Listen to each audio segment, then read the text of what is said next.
boleh melanggar keyakinan yang sudah kita sepakati bersama. Hari ini Bu Guru akan membagi maju ke depan tapi gantian. Mulai dari P1. Perwakilan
Ibu Kepala Sekolah dan Bapak Ibu Guru UPDS Negeri 225 Gresik, supaya saya tidak grogi dan tegang. Mari kita melakukan ice breaking ya. Ketika saya mengucapkan selamat pagi, Anda bertepuk satu kali. Selamat pagi, selamat siang, selamat sore. Kali ya. Ketika selamat malam karena sudah malam, berarti semuanya tidak bersuara. Selamat malam. Oke. Ulangi. Selamat pagi. Selamat siang. Selamat sore. Selamat malam. Oke, sudah konsentrasi semua. Coba kalau saya ajak. Selamat sore. Selamat pagi.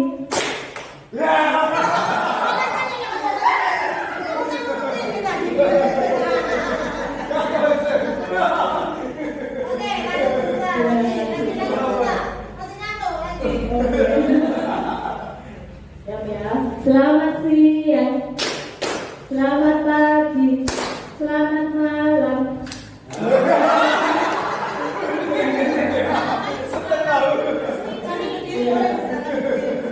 Oke, sambil berdiri biar jangan ayo urutkan saja dulu ya. Selamat pagi, selamat siang, selamat sore, selamat malam. Oke. Sekarang kalau diajak. Selamat siang, selamat pagi, selamat pagi, selamat malam. Ya.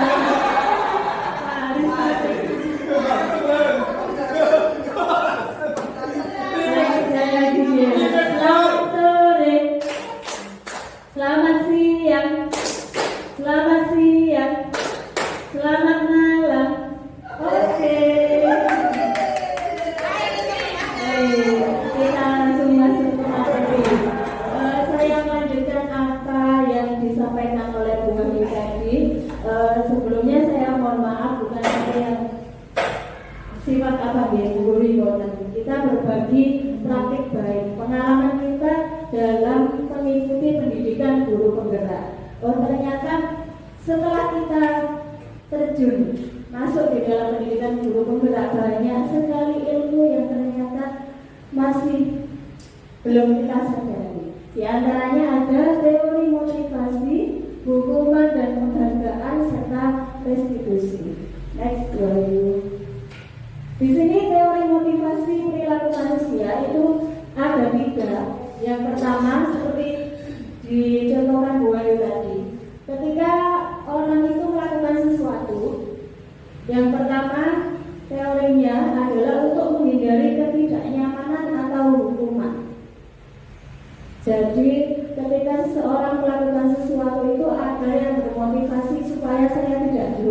supaya saya tidak terkena hukuman. Yang kedua, untuk mendapatkan imbalan atau penghargaan tadi seperti yang dicontohkan Bu Ayu tadi. Yang kedua, perilaku ini adalah termasuk jenis motivasi eksternal, motivasi dari luar diri kita sendiri. Sedangkan yang ketiga, yang ini yang seharusnya kita miliki, yaitu untuk menghargai diri sendiri. Coba bayangkan Bapak Ibu, kita refleksi diri kita ya. Ketika kita berangkat ke sekolah terus tidak terlambat, motivasi jadinya apa? Ceklo. Karena tuntutan ceklo. Ya, berarti itu termasuk supaya apa? Dapat penghargaan. Karena PPT-nya dipotong. Oke, supaya tidak ditegur oleh ibu kepala sekolah bisa. Tapi yang paling baik di sini adalah motivasi internal, di mana untuk menghargai diri kita sendiri, bahwa kita menumbuhkan kesadaran diri. Saya akan menjadi orang yang seperti apa bila saya melakukannya. Ketika Anda tidak terlambat, Anda tidak mempunyai motivasi, oh supaya saya tidak ditegur ibu kepala sekolah, oh supaya saya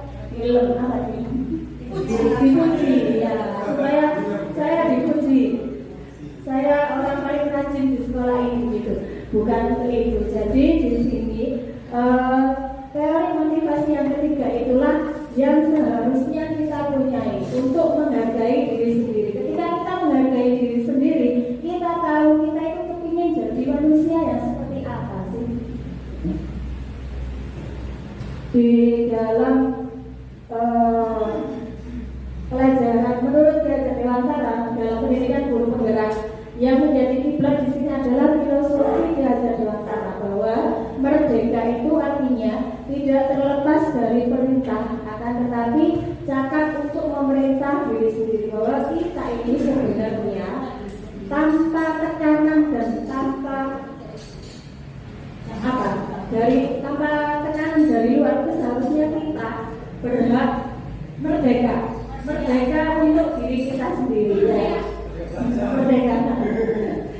Jadi ketika kita merdeka tanpa tekanan, kita bisa menentukan tujuan kita itu apa, kita itu hidupnya untuk apa, kemudian bekerja juga untuk apa. Jadi motivasi intrinsik itu jauh lebih penting daripada motivasi eksternal. Selanjutnya tentang hukuman dan penghargaan. Ya, lanjut ya. Jadi tadi sudah dikatakan sangat luar biasa oleh Bu Wahyu, bahwa tidak selamanya hukuman itu bisa mendisiplinkan anak. Begitu juga dengan penghargaan.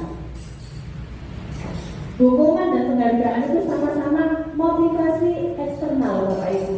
Jadi kita dihimbau untuk bisa menumbuhkan kesadaran siswa, kesadaran murid-murid kita untuk memiliki motivasi internal dari dalam diri anak-anak sendiri. Jadi penghargaan itu sama dengan hukuman. Artinya ketika kita menghukum, setelah dihukum, besok lagi diulangi lagi, besok lagi bisa diulangi lagi, ya wes dihukum semuanya, gitu biasanya ya. Kemudian sama dengan penghargaan. Jadi pengaruhnya jangka pendeknya itu penghargaan ketika ada murid kita yang rajin sekali, kemudian kita beri bintang, kita beri smile atau apa, itu sifatnya hanya jangka pendek. Jangka pendek ini dia tidak punya motivasi dari dalam dirinya untuk memperbaiki dirinya sendiri. Itu juga penghargaan menghukum. Jadi kenapa disebut menghukum? Itu karena kita kurang bisa menumbuhkan motivasi intrinsik dari diri dalam anak itu tersebut. Penghargaan juga mengurangi ketepatan.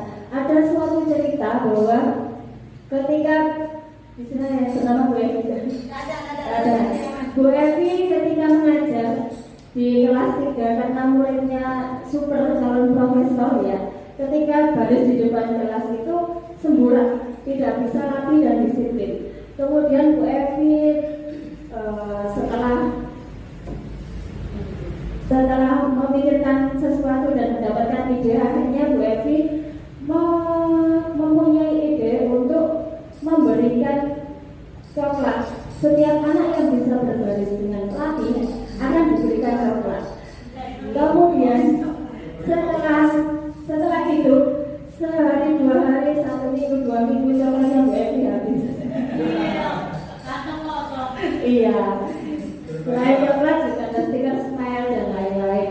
Nah, ketika Bu Evi 2 minggu itu berjalan sudah bagus. Ketika Bu Evi kemudian jatuh sakit dan digantikan oleh Pak Tarno, ada Pak Tarno? Tidak ada ya. Kemudian Pak Tarno menggantikan kelasnya Bu Evi. Ketika Pak Tarno membariskan anak-anak, kembali lagi anak-anak. Jadi tidak bisa rapi seperti Bu Evi dengan imbalan ini tadi. Nah, itu namanya juga penghargaan menghukum, juga mengurangi ketepatan. Penghargaan juga dinilai tidak efektif dan merusak hubungan. Bagaimana tidak merusak hubungan? Dan anak-anak itu Bu, ketika satu diberi hadiah, satunya tidak, kan iri. Bisa jadi merusak hubungan. Next slide.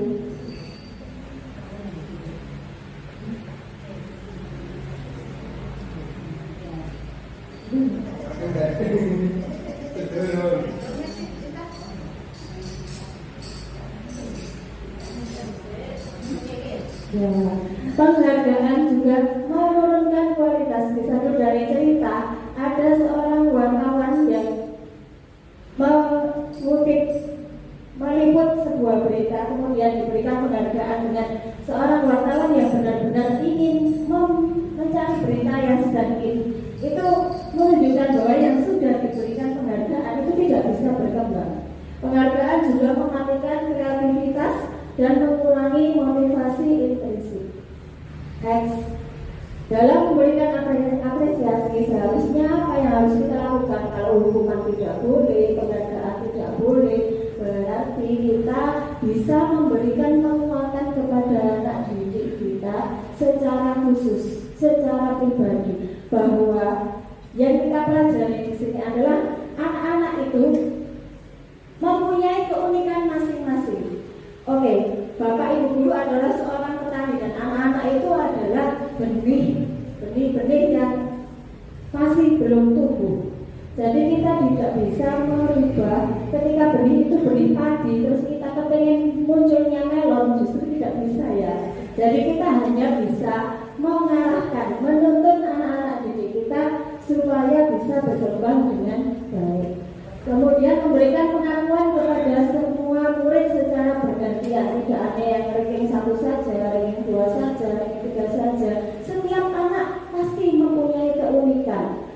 Dia lemah di bidang akademik, biasanya bagus dalam menggambar, biasanya yang pintar kelompok bagus dalam musik.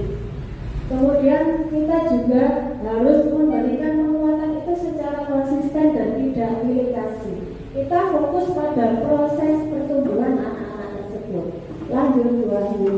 Contohnya adalah, terima kasih Nak, kamu sudah bertanggung jawab untuk membuang sampah dalam tempatnya. Kadang anak-anak itu kan membuang, aku harus buang di tempat sampah, boleh buka pokoknya berada tempat sampah, tidak pada tempatnya. Kemudian kita juga bisa memberi penguatan, saya menghargai kamu Nak, kamu tidak mau bertengkar dengan temanmu meskipun kamu sudah diajak atau bagaimana ya. Pada saat kamu membantu temanmu di tugas kelompok, ada satu yang menjadi pahlawan, kemudian Anda mengamati itu, kemudian Anda memberi penguatan. Saya menghargai kepedulianmu terhadap kerja kelompok. Next, tindakan guru lah. Mari kita cermati di sini ya. Ketika dalam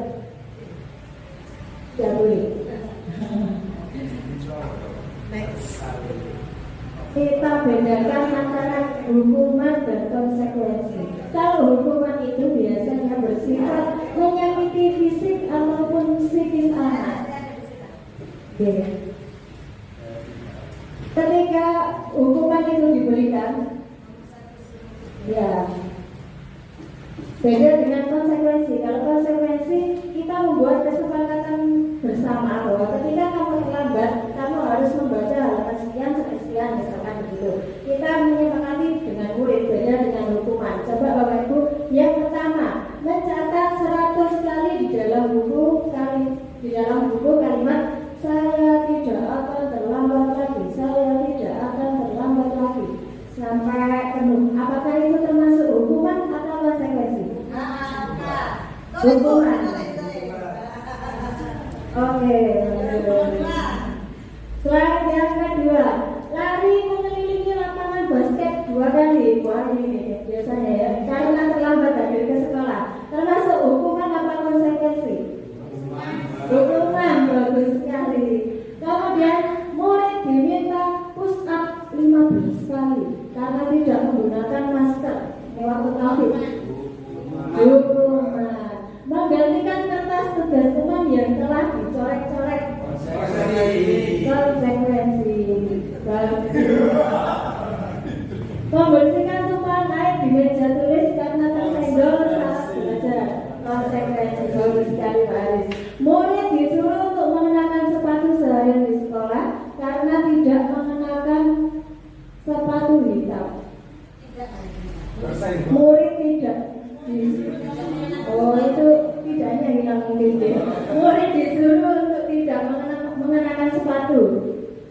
Ketika peraturan sekolah mengatakan sepatunya harus hitam, kemudian ada anak tidak memakai sepatu hitam, murid disuruh untuk tidak mengenakan sepatu seharian di sekolah. Apa? Hukuman apa konsekuensi? Hukuman.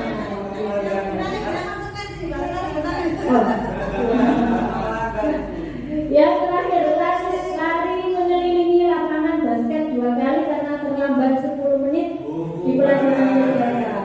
Hukuman. Mari kita lihat jawabannya, deh. Mencatat 100 kali itu hukuman. Itu di zaman saya dulu, Bapak Ibu ya. Lari mengelilingi lapangan basket 2 kali termasuk hukuman. Jadi hukuman itu indikasinya kita menyakiti fisik maupun psikis anak. Perbedaan hukuman dan konsekuensi. Hukuman itu sesuatu yang menyakitkan dan harus terjadi, membuat anak sakit baik fisik maupun hati. Ketika kita sudah menghukum, biasanya anak itu menimbulkan rasa dendam. Wah, aku mari dihukum lagi. Anak jadi kondisi kedisiplinan, biasanya tambah ngomong kalau dihukum. Hukuman itu juga bersifat paksaan. Jadi anak-anak itu melakukan hukuman dengan paksaan, mendorong anak menyakiti dirinya sendiri, menimbulkan konsep diri yang buruk, belajar untuk menyembunyikan kesalahan. Dia tidak mau mengaku kesalahannya, marah, bersalah, dipermalukan dan merasa tidak dihargai. Sedangkan ketika kita membuat kesepakatan dan konsekuensi itu terjadi, bahwa anak-anak dilibatkan dalam pembuatan peraturan tersebut, bahwa sesuatu ketika kita melanggar, sesuatu itu harus terjadi. Ketika kita terlambat, saya harus membaca buku sebanyak 15 halaman misal. Membuat anak merasa tidak nyaman dalam jangka waktu yang pendek saja. Anak menghargai disiplin, termasuk stimulus tanggapan. Anak juga mudah menyesuaikan diri dalam konsekuensi. Konsep diri yang baik akan terbentuk pada anak. Anak juga akan belajar untuk mematuhi dan memahami peraturan yang sudah dibuat bersama-sama. Next slide itu. Nah, dalam pendidikan guru penggerak ini yang kami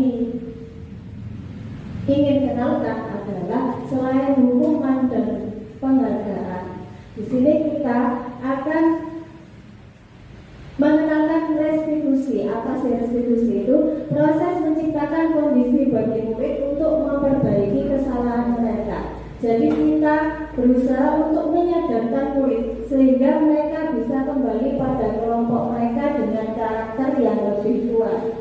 Restitusi juga adalah proses kolaboratif yang mengajarkan murid untuk mencari solusi atas masalah mereka. Membantu murid berpikir tentang orang yang seperti apa sih yang mereka inginkan. Jadi seperti teori motivasi yang ketiga tadi, membangun motivasi intrinsik, membangun kesadaran diri.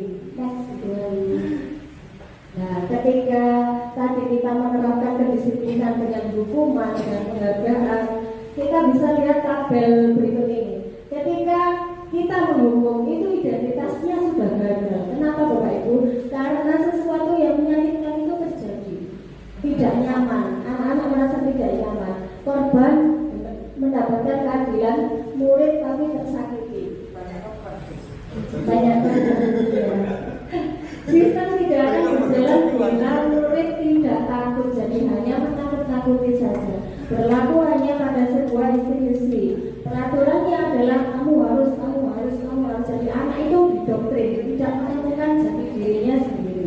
Ketika kita memperlakukan konsekuensi, maka pengaruhnya itu netral. Sesuatu memang harus terjadi, tidak nyaman dalam jangka waktu pendek, korban bisa diabaikan, anak dibuat tidak nyaman, hanya bertahan dalam jangka waktu pendek. Apa peraturannya, anak itu bisa mengerti peraturannya apa, tapi ini dampaknya masih netral. Jadi yang seharusnya kita lakukan adalah posisi restitusi. Restitusi adalah memberi pilihan kepada anak, menguatkan anak untuk jangka waktu yang panjang. Korban akan mendapatkan ganti dan mendapatkan, anak yang melakukan kesalahan akan mendapatkan penguatan. Masalah juga bisa terpecahkan, anak juga bisa bertanggung jawab, fokus pada pemecahan masalah, dan dia bisa tahu apa yang diyakininya untuk bisa menjadi orang yang baik menurut versi dirinya sendiri. Lanjut. Ciri-ciri restitusi. Ketika kita melakukan restitusi itu bukan untuk menebus kesalahan ya Bapak Ibu, tetapi untuk belajar dari kesalahan yang sudah kita buat. Bagaimana kita menyadarkan anak bahwa perilakunya itu adalah sebuah kesalahan. Dari sini kita bisa memperbaiki hubungan. Ketika anak itu sudah sadar tentang kesalahannya, dia bisa memperbaiki hubungan. Ini bersifat tawaran dan bukan paksaan. Restitusi juga menuntut untuk melihat ke dalam diri, mencari kebutuhan dasar yang mendasari tindakan, cara yang paling baik menurut kita. Restitusi juga fokus pada karakter bukan tindakan. Restitusi itu lebih pada mencari solusi. Nanti di slide yang terakhir akan kita bagikan bagaimana cara segitiga restitusi. Jadi restitusi itu nanti mengembalikan murid yang berbuat salah kepada kelompoknya. Bagaimana cara kita menyadarkan murid akan kesalahan yang sudah dia buat. Begitu. Dari sini ada yang bertanya, sudah mengantuk. Kita beralih pada keyakinan kelas. Ketika kita ingin membuat budaya positif, mengapa sih harus ada keyakinan kelas? Kita sepakat dari sini. Kenapa di kelas itu membutuhkan aturan, Bapak Ibu? Untuk tertib, baik, ada lagi. Kenapa di kelas itu ada aturan? Supaya disiplin, untuk nyaman, supaya belajar lebih nyaman. Mengapa tidak peraturan saja? Mengapa harus keyakinan kelas? Dalam kita melakukan pendidikan guru penerima ini, mohon maaf Bapak Ibu, biasanya Bapak Ibu sudah membuat kesepakatan kelas, tapi dalam pendidikan ini kita tingkatkan lagi menjadi keyakinan. Kenapa menjadi keyakinan? Dari pertanyaan ini, mengapa kita memiliki peraturan menggunakan helm ketika berkendara? Supaya aman, supaya selamat ya. Selamat itu kan yakin, maksudnya ketika kita jatuh pun kepala kita terlindungi, lah itu namanya keyakinan. Untuk mendukung motivasi diri, kembali ke nilai keyakinan lebih menggerakkan seseorang dibandingkan mengikuti serangkaian peraturan. Jadi anak-anak belajar untuk membuat keyakinan Dari peraturan kelas kita naik ke keyakinan kelas. Ketika keyakinan kelas sudah kita sepakati dan dilakukan bersama, maka akan menimbulkan lingkungan yang positif. Lingkungan yang positif itulah yang membentuk budaya positif. Lanjut. Nah, misalnya nanti kita praktekkan bersama Bapak Ibu ya. Kita membuat kelas kecil ini saja. Ketika coba Bapak Ibu nanti di sesi saya yang terakhir ini coba menuliskan peraturan apa untuk kelas kita yang 2 jam atau 1 jam peraturannya contoh selalu kembalikan buku ke tempatnya. Keyakinan kelasnya ini kita tarik ke nilai kebajikan yang sudah diterapkan oleh guru tadi. Dilarang mengganggu orang lain. Hadir di sekolah 15 menit sebelum pembelajaran dimulai. Ketika anak-anak diberi pertanyaan, ayo anak-anak buat peraturan untuk kelas kalian. Jadi tidak melulu guru yang membuat peraturan sehingga anak-anak merasa dipaksa. Anak-anak kita ajak untuk membuat peraturan kelasnya sendiri. Dilarang melakukan kekerasan, menggunakan narkoba, menunggu giliran, menggunakan masker, dilarang berlari-lari di dalam kelas. Next value. Itu keyakinan kelas adalah kita tarik pada nilai kebajikan yang ada. Saat kita membuat peraturan selalu kembalikan buku ke tempatnya, maka keyakinan kelas yang kita ambil adalah kita harus bertanggung jawab. Dilarang mengganggu orang lain, berarti kita harus menghormati orang lain. Dalam membuat keyakinan kelas ini, biasanya anak-anak itu menuliskan kalimat yang negatif. Dilarang makan, dilarang tidur, dilarang berbicara sendiri. Tugas kita adalah mencermati peraturan yang dibuat anak-anak tersebut, kemudian dirubah kalimat negatif tersebut dirubah menjadi kalimat positif seperti yang ada pada keyakinan kelas. Baik, lanjut. Baik, sekarang kita praktekkan untuk kelas kecil kita ini. Kita buat peraturan kelas.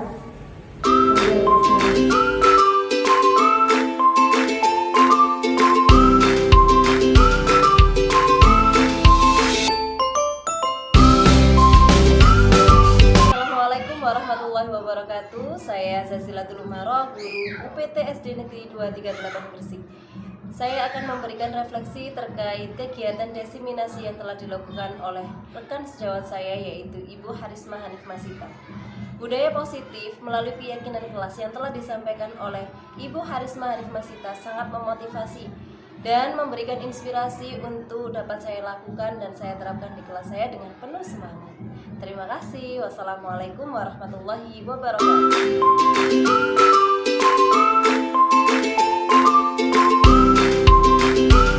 Saya Arya Brian, murid kelas 4B UPT SDN 238 Gresik. Saya merasa senang sekali diajak membuat kesepakatan dan keyakinan kelas bersama teman-teman yang lain. Kesepakatan dan keyakinan kelas harus benar-benar dilaksanakan supaya kelas kita aman dan nyaman. Yang terbaik untuk kita semua. Terima kasih.